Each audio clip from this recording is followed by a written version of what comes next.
Здравствуйте, смотрите в сегодняшнем выпуске.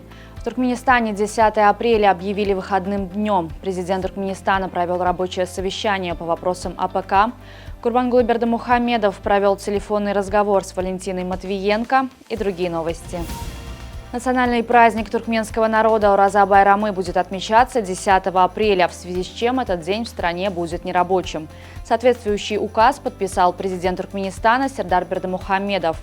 Документом предписано обеспечить исполнение данного указа всем учреждениям, предприятиям и организациям, независимо от форм собственности. Президент Туркменистана Сердар Бердымухамедов провел рабочее совещание с участием вице-премьера, курирующего агропромышленный комплекс и хакимов вилаятов. На совещании обсуждался ход проведения сезонных полевых работ в стране. В настоящее время в соответствии с агротехническими нормами ведется сев хлопчатника, уход за посевами пшеницы, а также посадка и уход за всходами картофеля и других овощных культур. Кроме того, ведется работа по заключению контрактов с производителями шелка и обеспечению их гренами тутового шелкопряда. Национальный лидер туркменского народа Гурбангулы Бердымухамедов в ходе телефонного разговора с председателем Совета Федерации Федерального собрания РФ поздравил Валентину Матвиенко с юбилеем и присвоением ей звания Героя труда Российской Федерации. Собеседники акцентировали внимание на дальнейшем наращивании межгосударственного диалога, отметив, что в последние годы двустороннее сотрудничество в энергетике, торговле, транспорте и сельском хозяйстве получило новый импульс. Также были затронуты вопросы активного партнерства в культурно-гуманитарной сфере и межпарламентских контактов. В Туркменистане официально опубликован и вступил в силу новый закон о гидрометеорологической деятельности. Новый закон определяет правовые, экономические и организационные основы гидрометеорологической деятельности в стране.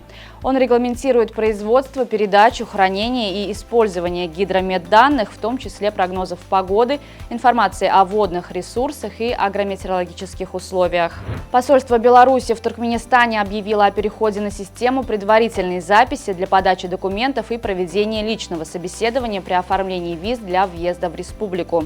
Нововведение вступает в силу с 15 апреля этого года. Посольство Туркменистана в России и Московский международный фестиваль искусств «Звуки Дутара» имени Нуры Халмамедова организовали в Москве торжественный концерт «Кладезь разума» Махтумкули Фраги, посвященный 300-летию со дня рождения великого туркменского поэта и мыслителя Махтумкули Фраги. Концерт прошел на высоком уровне и стал очередным свидетельством развития сотрудничества в области культурных отношений между Туркменистаном и Россией.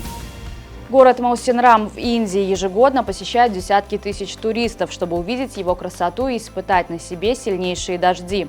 Для местных жителей, однако, жизнь в месте омрачена бесконечными ливнями. Годовой уровень осадков в этом индийском городе достигает 11 873 мм, что в 18 раз больше, чем в Санкт-Петербурге.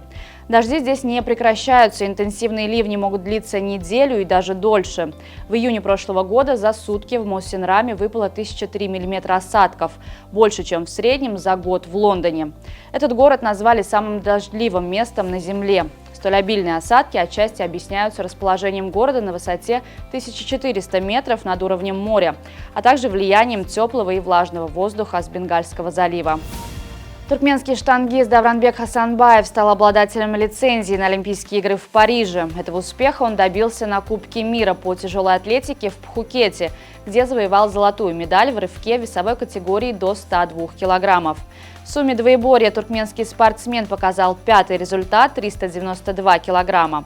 В упражнении «Рывок» он удержал над головой штангу весом 187 килограммов, а в толчке показал результат 205 килограммов. «Это потрясающее ощущение не только для меня, но и для всей команды», – прокомментировал свой успех Хасанбаев. На сегодня это все. Со всеми новостями вы можете ознакомиться на сайте turkmenportal.com и на наших официальных страницах в социальных сетях. Всего вам доброго и помните, что Туркменпортал – ваш самый надежный источник новостей.